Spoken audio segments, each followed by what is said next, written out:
बौद्ध जीवन मार्ग में आप सभी का स्वागत है और मैं हूँ रंजीता प्रज्ञा।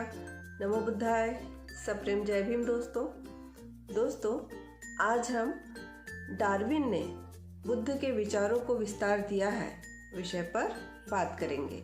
लेकिन उसके पहले आप सभी से अनुरोध है कि वीडियो को लाइक, शेयर और सब्सक्राइब अवश्य करिएगा, जिससे बुद्ध के विचार सभी तक पहुँचे और धम्म का विकास हो।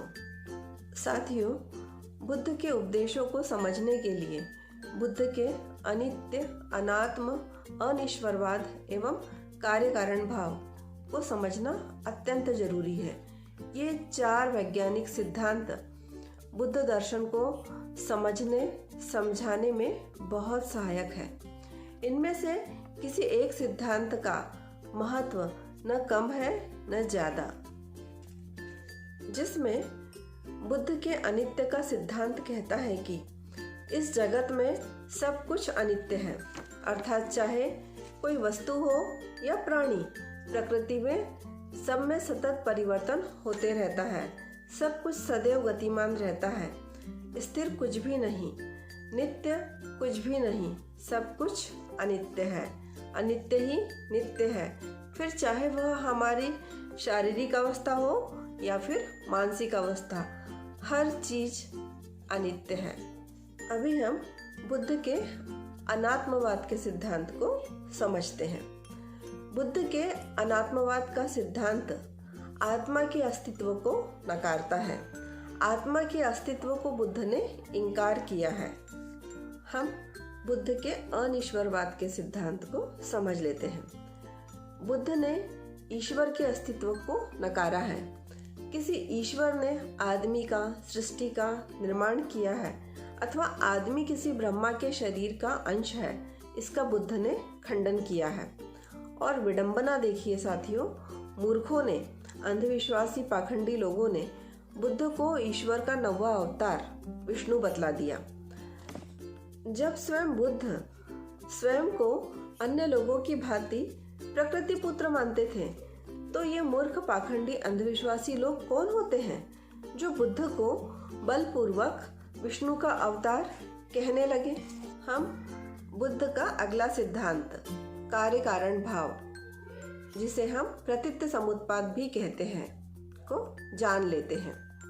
मनुष्य का जीवन कैसे चलता है उसका बुद्धिवादी स्पष्टीकरण अर्थात कार्य कारण भाव। बुद्ध कहते हैं हर घटित कार्य का कारण होता है, बिना कारण के कार्य घटित नहीं होता। इसी को बुद्ध ने कार्य कारण भाव प्रतीत्य समुत्पाद कहा है। यह ज्ञान लाभ के समय बुद्ध की महान खोज थी। ओरिजिन ऑफ स्पीशीज डार्विन के ग्रंथ के अनुसार डार्विन विकासवाद इवोल्यूशन के सिद्धांत के तहत कहते हैं कि जो प्राणी और वनस्पतियां हम देखते हैं, उन्हें यह रूप प्राप्त करने के लिए वर्षों निरंतर परिवर्तन की प्रक्रिया से होकर गुजरना पड़ता है। और बुद्ध भी अनित्यता के सिद्धांत में यही कहते हैं कि इस जगत में सब कुछ अनित्य है, अर्थात इस प्रकृति में कोई वस्तु हो या प्राणी, सभी में सतत परिवर्तन होते रहता है। सब कुछ सदैव गतिमान रहता है, स्थिर कुछ भी नहीं। इस तरह डार्विन का विकासवाद बुद्ध की अनित्यता के अनुकूल है। आगे डार्विन कहते हैं कि प्राणी व वनस्पतियों में यह विकास बिना किसी दैवीय हस्तक्षेप के प्राकृतिक चुनाव की धीमी क्रिया के रूप में हुआ है। अर्थात डार्विन की थ्योरी हमें बताती है कि जीव जंतु पृथ्वी पर उभरकर कैसे आते हैं, उनमें परिवर्तन क्यों व कैसे होता है। डार्विन कहते हैं कि सभी जीव जंतु का पहला पूर्वज एक ही है और वह एक कोशीय जीव है। उसी से हम सब निकले हैं। सभी पेड़ पौधे, शैवाल, फफूंद, जीवन के सभी प्रकार परिवर्तन की प्रक्रिया स्वरूप उसी एक पहले जीव की संतान है। वह समय के साथ साथ बढ़ता गया। उसे अपना रूप बदलने में, सरल से जटिल होने में, मनुष्य व अन्य पशु, पक्षी व पौधे जैसे रूपांतरित होने में करोड़ों अरबों वर्ष लगे। व्यक्तिक नस्लों की किस्में जो जीवन की स्थितियों के अनुकूल थी बची रही और जो प्रतिकूल थी वे नष्ट हो गई। अब यह एक निर्विवाद तथ्य है कि जीवन अपने आरंभ काल में जड़ तत्व से ही प्रस्फुटित हुआ था। इस प्रकार मनुष्य सहित प्रकृति के विस्तार का पैतृक आधार एक ही है। इस तरह डार्विन का विकासवाद जो यह बतलाता है कि इस जगत में समस्त जीवों की उत्पत्ति एक कोशिकीय जीव से ही विकास की परिवर्तन की प्रक्रिया द्वारा हुआ है, न कि किसी ईश्वर से। और बुद्ध का अनिश्वरवाद का सिद्धांत भी यही कहता है, आदमी का निर्माण किसी ईश्वर ने नहीं किया। अतः बुद्ध ने ईश्वर के अस्तित्व को ही नकारा है। इस तरह डार्विन का विकासवाद बुद्ध के अनिश्वरवाद सिद्धांत के अनुकूल है।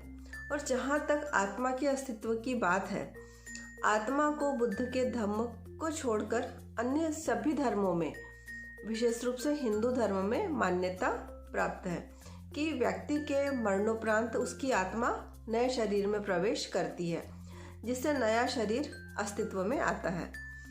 डार्विन का विकासवाद का सिद्धांत जीव जगत का विकास प्राकृतिक प्रक्रिया के फलस्वरूप हुआ बताता है, जो कि आत्मा के अस्तित्व को सिरे से खारिज करता है, खंडन करता है। अतः इस तरह डार्विन का विकासवाद बुद्ध के अनात्मवाद के अनुकूल भी है।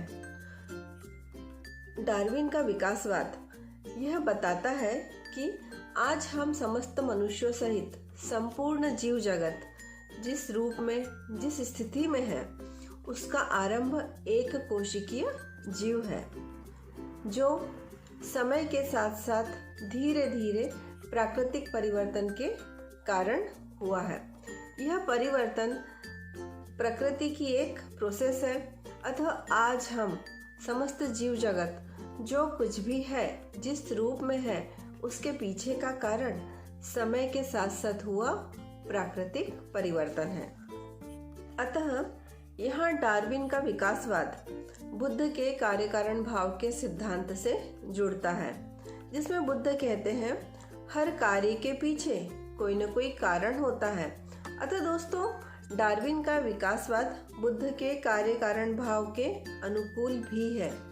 इस तरह दोस्तों हम देखते हैं कि डार्विन का विकासवाद बुद्ध के सभी सिद्धांतों, अनित्यता, अनिश्वरवाद, अनात्मवाद व कार्य कारण भाव के अनुकूल है। दोस्तों, भारत में CBSE 10th के पाठ्यक्रम से डार्विन की थ्योरी को हटाया गया है। भारत में इतिहास के बाद अब विज्ञान से भी छेड़छाड़ की गई है। दोस्तों, लगता है अब गणित की बारी आने वाली है। भारत देश शुरू से ही ब्राह्मणी मानसिकता का देश रहा है। ब्राह्मण ग्रंथों के अनुसार प्रकृति एवं जीव जगत की उत्पत्ति ईश्वर से हुई बताया गया है, जहाँ मनुष्यों की उत्पत्ति वर्ण व्यवस्था व जाति व्यवस्था के अनुसार ब्रह्मा के शरीर के विभिन्न भागों से हुई है, बताया गया है। किसी ग्रंथ को स्वतः प्रमाण मानना, उसमें वर्णित विषयों पर संदेह न करना आगे की जिज्ञासा को रोक देता है। जिज्ञासा ही दुनिया के बड़े बड़े वैज्ञानिक आविष्कारों के करने में सहायक हुई है। यदि गैलीलियो बाइबिल के कहे अनुसार पृथ्वी को चपटी मान लेता, तो उसे पृथ्वी के गोल होने के प्रमाणों का भान न होता। यदि केपलर बाइबिल के सूर्य भ्रमण का निभ्रांत मान लेता, तो पृथ्वी के घूमने के नियमों का कहाँ से आविष्कार करता।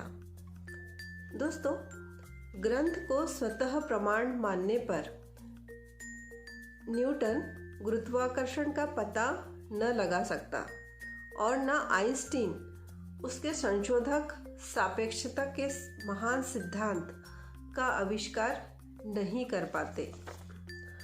अतः दोस्तों, संसार में विद्या, सभ्यता संबंधी जितनी भी प्रगति हुई है वह ग्रंथों के स्वतः प्रमाण के इंकार से हुई है।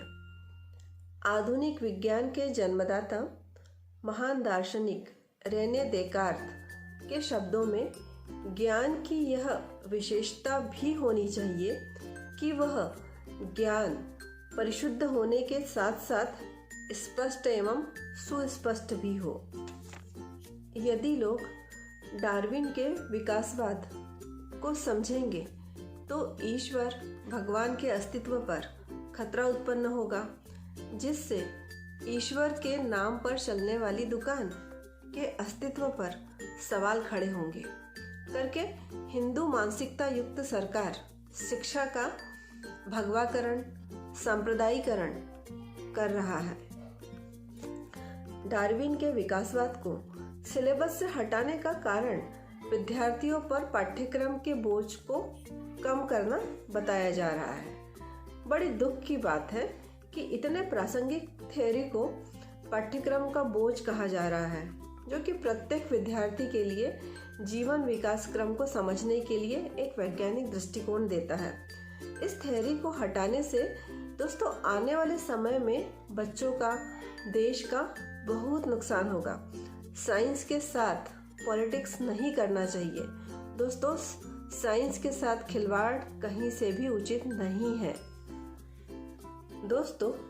विज्ञान पर हमला करना, विज्ञान से छेड़छाड़ करना मानवता विरोधी, विज्ञान विरोधी तो है ही, साथ ही संविधान विरोधी कार्य भी है। भारत का संविधान 51 का मूल कर्तव्य ज के अनुसार भारत के प्रत्येक नागरिक का यह कर्तव्य होगा कि वह वैज्ञानिक दृष्टिकोण, मानववाद और ज्ञानार्जन तथा सुधार की भावना का विकास करे।